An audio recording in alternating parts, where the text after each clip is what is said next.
All right, welcome back to another episode of the Half-Hour Huddle. This week we have former Pitt and USC quarterback Max Browne. How are you doing this morning? Doing great. Thanks for having me on. How are you surviving this quarantine so far? I'm doing fine. I was just talking to one of my friends. I almost feel guilty because obviously it's a terrible time, but by and large, I mean, life's pretty solid. I fortunate enough to be employed. Didn't lose many like my broadcasting gigs, anything like that. Got everyone in my life's healthy, so no complaints on my end. That's how I feel. I'm supposed to go back to work in about 2 weeks, and I've been really enjoying this work from home. Like I've been getting Exactly. outside, doing a lot of things. It's getting warmer here, so it's like starting to get super warm, and I have to go back to work. It'll be interesting to see just how the work environment across all industries changes as a result of Corona, because I think work from home is going to be a lot more mainstream than it was hmm 3 months ago. Yep, I think you're seeing that trend so far. Hopefully, it doesn't impact college football too much. Hoping to still have a season this fall. I know for me, I'm feeling a little more confident with each week that there's going to be something in some form or fashion coming up. I don't think it'll be a full season cancellation like there was speculation at one point. I'm right with you. I think this past week was the first time the narrative changed. It feels like you said, college football is going to happen, but is there a world where maybe some of the conferences hmm do, some of the conferences don't? And obviously, I mean, I'm located out here on the West Coast, do a lot of work for Pac-12, and it kind of feels like the Pac-12 might have a lot more challenges or a lot more hurdles to get players on the field than hmm maybe the SEC or some of the other schools on that end of the country. So speaking of USC, let's start talking about a little bit for you. Obviously, you were a pretty high profile recruit coming out of high school. You played in the All American game. What kind of took you to USC when you were in high school? Yeah, it wasn't just one specific factor, but at that time, USC, when I committed there, they were the number one team in the country. That was Matt Barkley. That was Robert Woods. That was coming off the 10-2 season. And for me personally, they did not take a quarterback in the class above me. So depth chart wise, it was favorable, or at least that's what I thought at the time. And then being a West Coast kid, I mean, I grew up watching Matt and Reggie, and even though I wasn't, hmm I'm not going to call myself a diehard SC fan. I think any West Coast kid, especially like SC, that's the peak. And so when they came knocking, I was like, this is too hard to turn down. And also the concept of the idea of living in LA, getting that degree, being part of the around Southern California, which I'm living in now, even with my playing career not exactly working out. All those factors kind of came into play, and at the time, I thought I was going to go to SC and revive that program and bring them back to the promised land. And back then, that all of those options and factors looked very promising. Yeah, so you entered school, what year, 13 or 14? I was 13. I graduated high school early and entered January 13. So, the Reggie era, like you said, that would have been right when you were growing up. It would have been a huge impression on you because, I mean, I was an East Coast kid, so I knew about Reggie Bush and Matt Leinart and Lendale White and all the guys that played on the team, but I didn't get as much exposure because, 3 hours behind. If they played a night game, me being 10, 11, 12, 13 years old, I wasn't going to stay up till 1 o'clock in the morning at that point to Yeah. watch them beat the crap out of Oregon State or whatever. Yeah. No, I mean, you talk about their run was Matt and Reggie was like 2003, 2004, 2005. So that's third, fourth, fifth grade for me. So those are the years that I'm first getting accustomed to football and what is this sport and really getting into it and kind of super fan mode. And so that's the prime, the prime year. The example I always use is like my first video game ever was NCAA football 2004. And Nice. the number 9 ranked Trojans, like that was my team. You pick a team that's not the number 1 team, so you don't look like a Yep. dick. But then, yeah, no. And so that those are like my first memories of kind of, like I said, I'm not a diehard SC fan. I'm not going to go that route, but I always kind of kept my eye on the Trojans. So obviously, your career at USC didn't go as well as I'm sure you had hoped it to. Obviously, you're doing very well now, but do you think that there was something that didn't allow you to be as successful as you were hoping to be? Yeah, no, it's a fair question. I actually, I love that question because most people kind of shy away from it. I think stepping back, I think like there was some like the word that sticks out to me is timing. I think I hmm did have some timing things that for a lot of people sometimes it goes their way, right? They get a break, they get an opportunity, they get an injury to go their way, so they get their shot. I think I kind of had the flip side to a lot of that. And as I say that, I don't ever mean to be the victim of kind of my Mhm. circumstance. At the end of the day, I didn't get it done. But I look back on some of those situations, just opening up with an Alabama and Stanford as my like first couple starts, having maybe the best USC quarterback ever. You could make that argument, and Sam Darnold like right behind me. Mhm. Have sitting behind a guy like Cody Kessler for 3 years. At that point, most USC quarterbacks would leave for the NFL. Most guys don't stay in the history of USC quarterbacks. They don't stay all 5 years. And yeah, I think at the end of the day, like I said, I didn't get it done, but I look back on, I mean, a lot of people kind of point towards the coaching changes and that. I don't buy into that as much, to be honest. I think after you get like one or two changes, you kind of realize a lot of the coaches are kind of the same. It wasn't like groundbreakingly new offenses or anything like that. I just look at some of the timing things, and those are kind of the elements that stick out to me. I think timing is huge for quarterbacks because I've had this conversation before. Every other position on the field, you can have more than one. If you're an offensive lineman, you tackle your two. You can play if you can kick out inside, you can play guard. Running back, you rotate. Wide receiver, you can play up to five on the field at one time. Tight end, same thing. Defensive line, every other position with the exception of maybe kicker or punter, but you don't take a kicker and punter in every class. You take Yeah, one every 2 or 3 years. Quarterback, a lot of people try to take one every year because they want depth. And I think timing is huge because I think a perfect example this past year is Joe Burrow. Was at Ohio State, didn't get a chance to play, transferred out. And there's the documented history that, he wanted to go to Nebraska. How would he have been if it was Nebraska? I think he yeah. was same thing, timing perfect situation for him. But if you put him in a different situation, is he as successful? If he stays at Ohio State, is he as successful?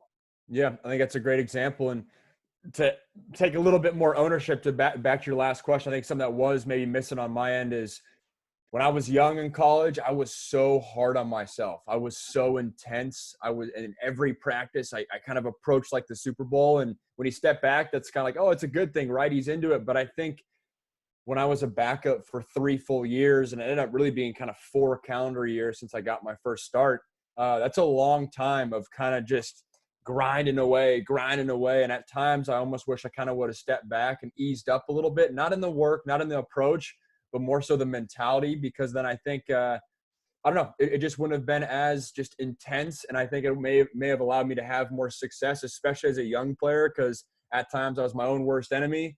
Rather than and there's a fine line. Sometimes that can be super helpful, and it gets you driven, but other times I think it can drive you crazy a little bit when things don't go maybe exactly according to plan. Do you think when you got a chance to finally get the start that you were almost mentally tired because of how much stress you were putting yourself under?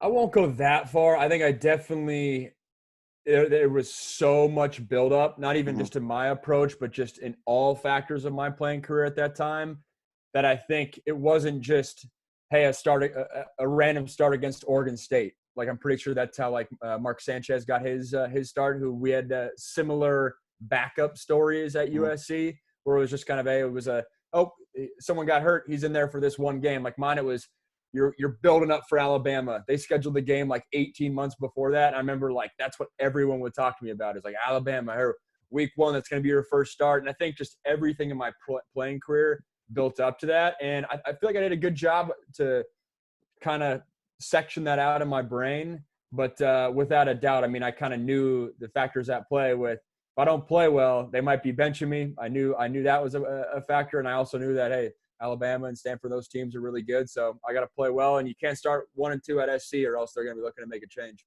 Yeah, again, timing thing. If you get a more favorable schedule there, things potentially go in your favor instead of starting against Stanford and Alabama. And we all know what Alabama's done the last 10 years or so. Yeah, exactly. And as I hear you say it, like at the end of the day, I didn't get it done. I don't want it to be Mhm. strictly on timing. I mean, I was the number one quarterback in the country. So if anyone could get it, or coming out of high school, so if anyone can get through that, it should have been me. And obviously, that didn't work out. Those are the games and the challenges you want at SC. But when you go back and kind of nitpick what exactly went down, those are some of the factors that stick out to me. So you end up transferring to Pitt. What went into that decision to transfer specifically to Pitt and not other universities? Because I'm guessing if you had Pitt, it wasn't your only option that you were looking at. Yeah, so my transfer was quite unique in that the writing was on the wall. Everyone knew it was. There was no. Sometimes transferring has a lot of controversy around it, or a little bit of a surprise element. I mean, everyone at SC knew I was leaving, and the reason why is obviously Sam Darnold got Mhm. uh, took fire there, and so I got my permission to contact other schools, which is like the fancy word before the portal existed. I got that like mid-season. We're talking October of that playing year.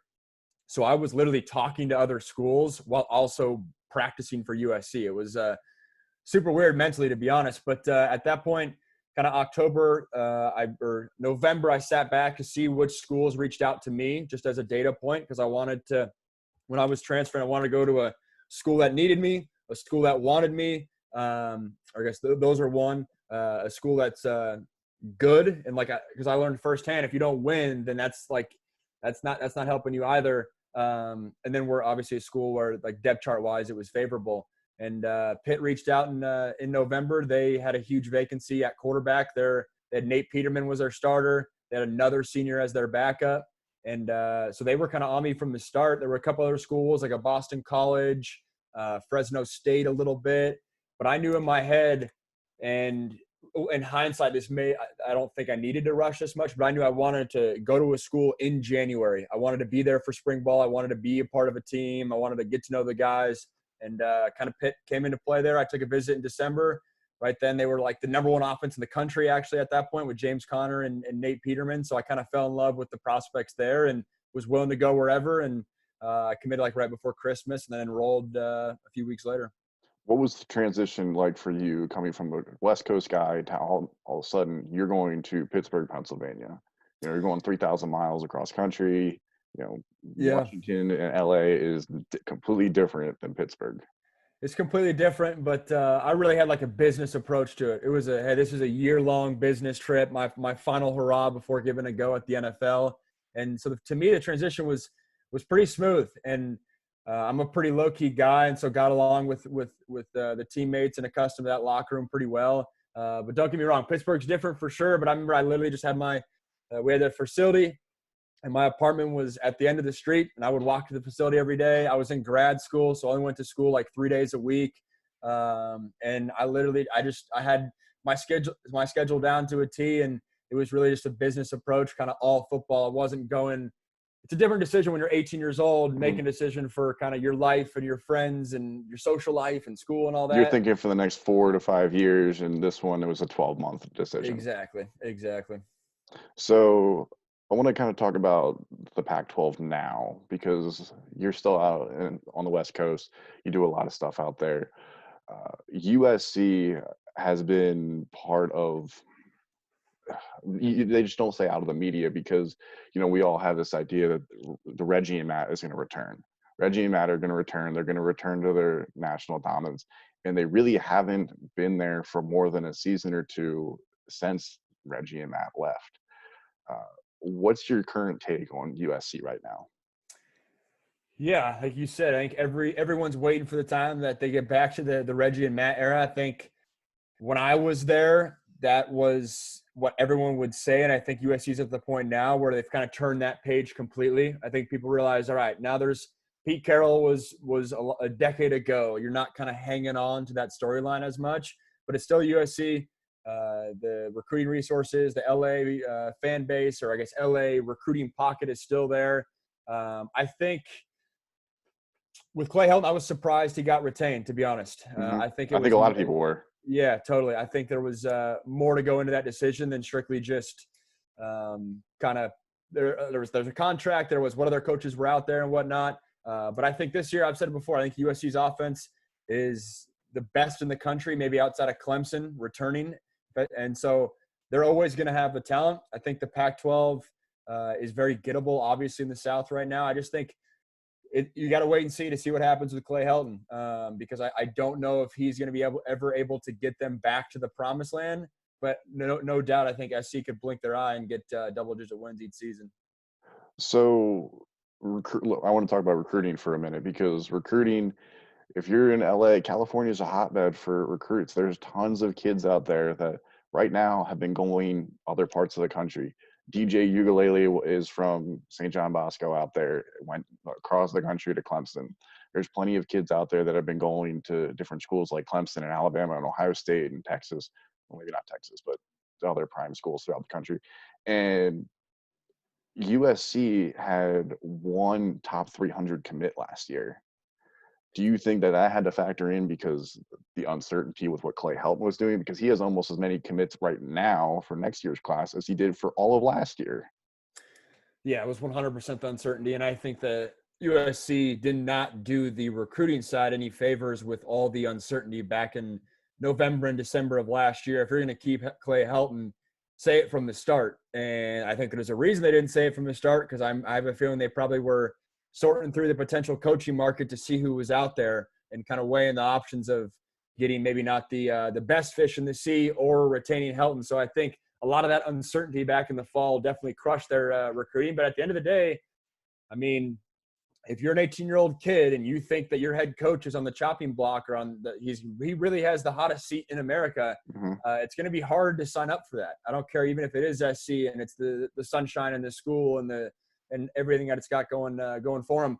I do backtrack a little bit though, because I mean, SC fans are like the world is coming down because of that recruiting class. I think they'll be fine. I don't think you can do that year after year after year. But obviously, if SC wins this year, I think they can bolster up that recruiting. It's doing really well right now. They hired a lot of great new recruiters, and it feels like, and to SC's credit, to that program's credit, they really have changed the vibe around that program without even playing on Saturdays, just by the new hires, the new culture, and the new energy.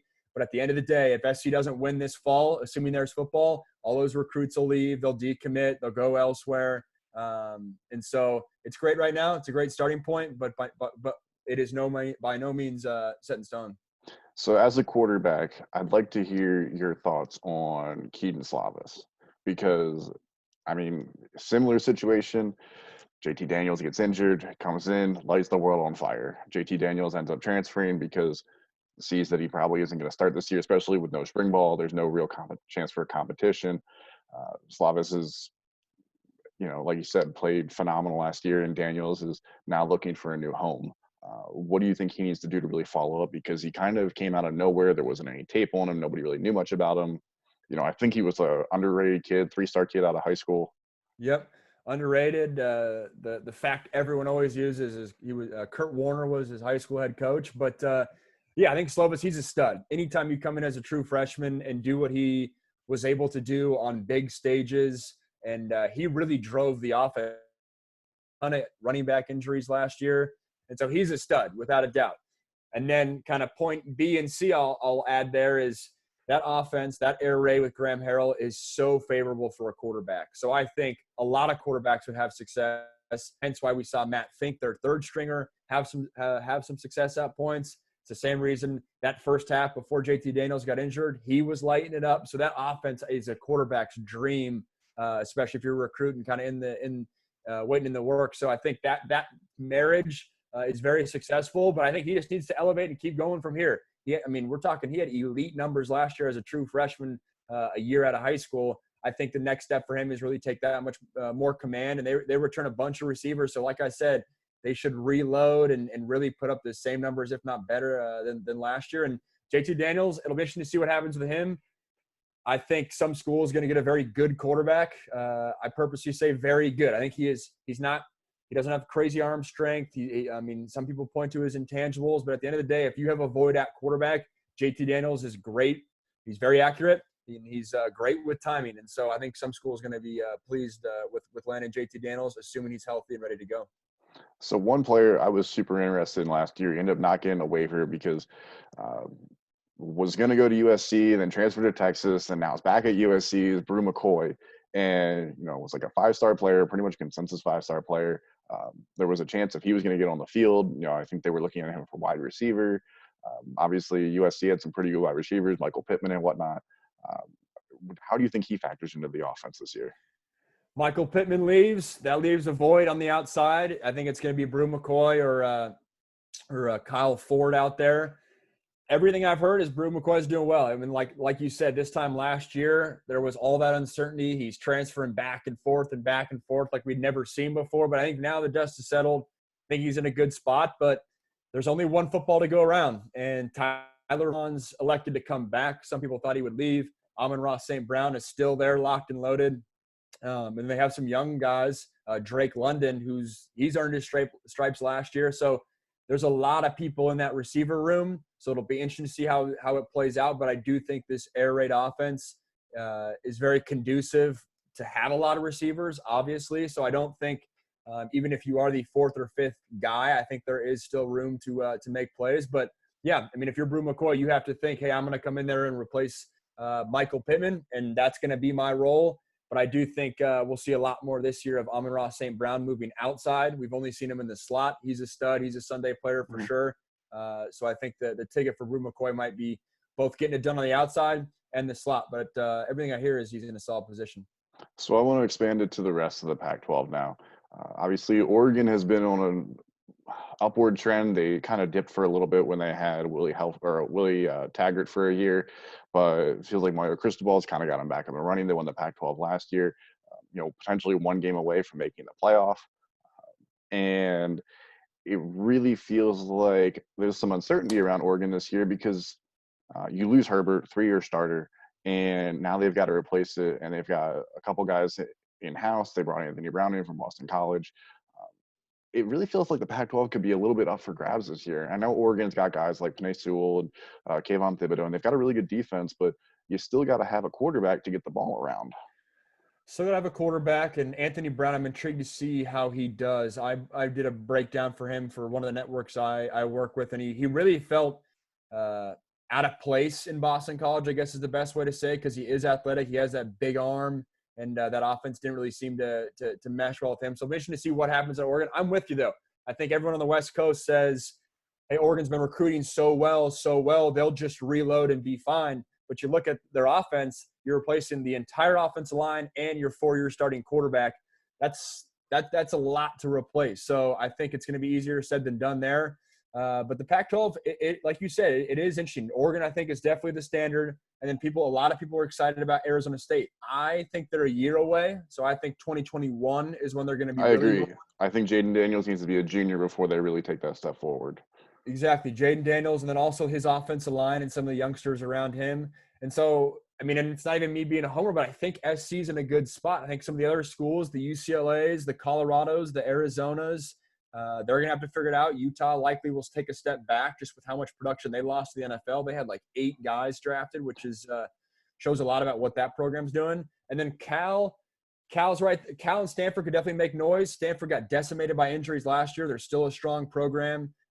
Davis Mills is a good quarterback, but I don't think they're going to be back to as good as they were when I was playing. Kind of just after the Andrew Luck era a little bit. They're still a ways there. And then Jimmy Lake at Washington, I think they're going to be a good team. You can bump them up to very good, but in terms of back to their elite status, once again, when I was playing like 15, 16, I don't see them getting there. So it really is wide open, and I think it's going to be a matter of, who can maybe get some health breaks to go their way and who can not stub their toe. That's the biggest thing on like a goofy Friday night in Tucson or something, who can play the cleanest football.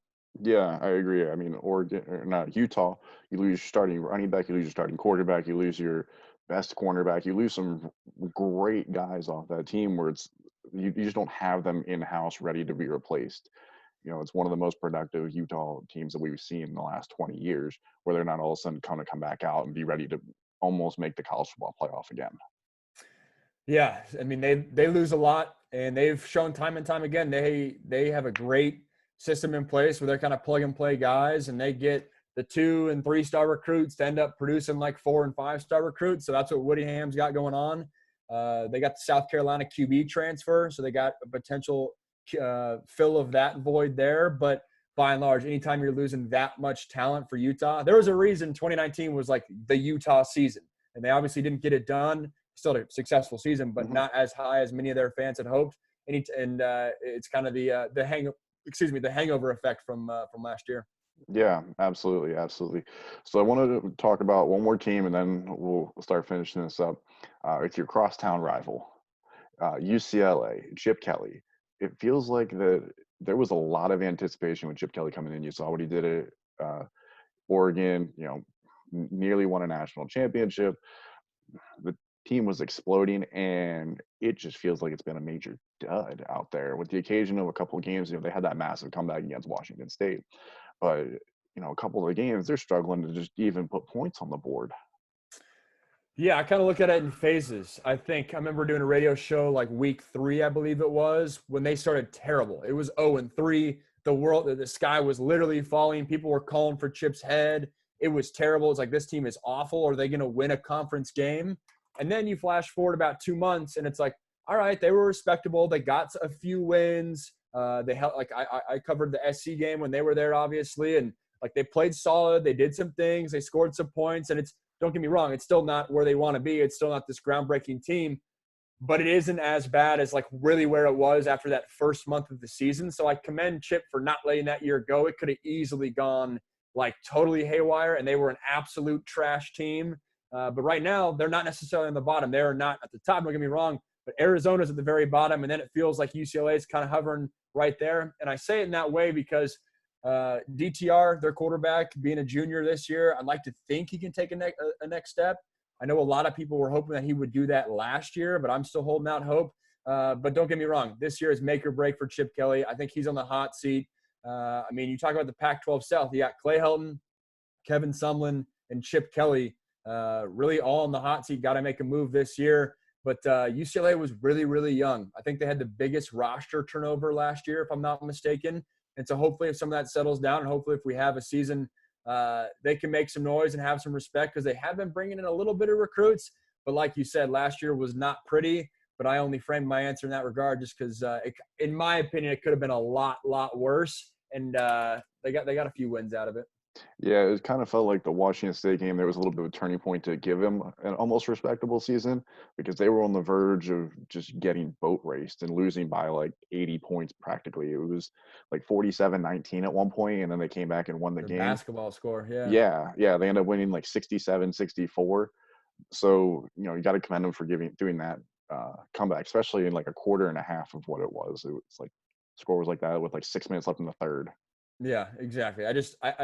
I pull it back to after week 3 when they had like the ugly Cincinnati loss. They had an ugly, I don't know if it was like A&M or something. And it was bad. And people were like, this team is one of the worst. Like, this is the worst UCLA team I've ever seen. Like, that was literally what was being said. And then you fast forward a couple of months and it's like, all right, this team is not good, but it's not like the sky is falling. It's not like we need to get Chip out of here ASAP. But don't get me wrong, he's on the hot seat for sure. He's got to make plays in year 3. All right, so I've got 3 questions left, and then I'll get you out of here.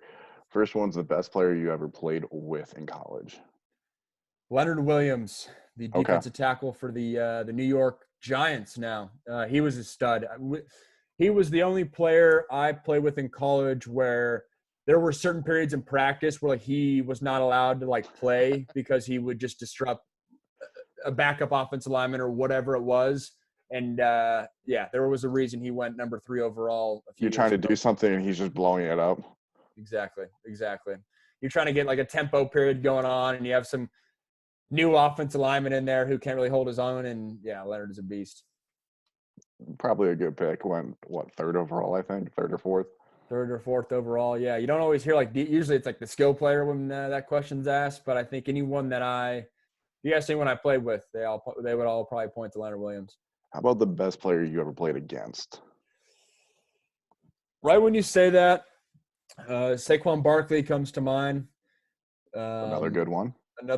My senior year. DeForest Buckner at Oregon. He was the most, and he's obviously, I think he just got paid for the Niners. Another high-end defensive end, but he was the most physically imposing guy. I remember literally sitting on the sideline. I was like, that guy is ginormous, which you don't always think when you're thinking like Oregon, West Coast front 7 players. And the other guy that sticks out to me is Reuben Foster at Alabama. Yep. In terms of linebackers, he was probably the best linebacker, and you felt him literally, but also just kind of standing there all right, that guy's a tone setter, and he let us have it. And obviously he's found himself in some trouble, but all of those guys have made a lot of money these past few years. Yeah. Those guys will be playing for a little while. Oh, yeah. So last question I have here is, if you didn't go to USC out of high school, where do you think you would have ended up? Back when I was making my decision in 2012, Oklahoma. I was down to SC in Oklahoma, and then the kicker was kind of the idea of living on the West Coast and doing that. It would have been interesting to see when push comes to shove, would a West Coast kid from outside Seattle, Washington, go to Norman, Oklahoma? I think it's easy for me to say that I would have done that, but that part would have been interesting. But I think I would have. I mean, Oklahoma, that was coming off the Sam Bradford, Landry Jones, and so to me, it was like the quarterback hub, and they've only continued that and elevated that even more. So maybe Oklahoma. And I get the question a lot nowadays, if I was to recruit like now, where would I have gone? Yeah, where would you And go? it would have been hard to pass up Washington. Usually, I mean, that program is a lot more stable now. That was my hometown school, Mhm. obviously. That program's a lot more stable now than where it was back when I was there. Jimmy Lake's an added element, but I just think the culture around that program is so much more positive now than when I was in high school. Who And was the coach there when you were in high school? it was Steve Sarkisian, ironically enough, because then I would play for Oh, him. I would play for him again in college, but when he was at USC, obviously. But yeah, it'd be tough to turn down the hometown school with where they're at right now. because the previous 10, 15 years or so, they kind of went through a bunch of different coaches until Peterson kind of got there and felt like it really steadied the program.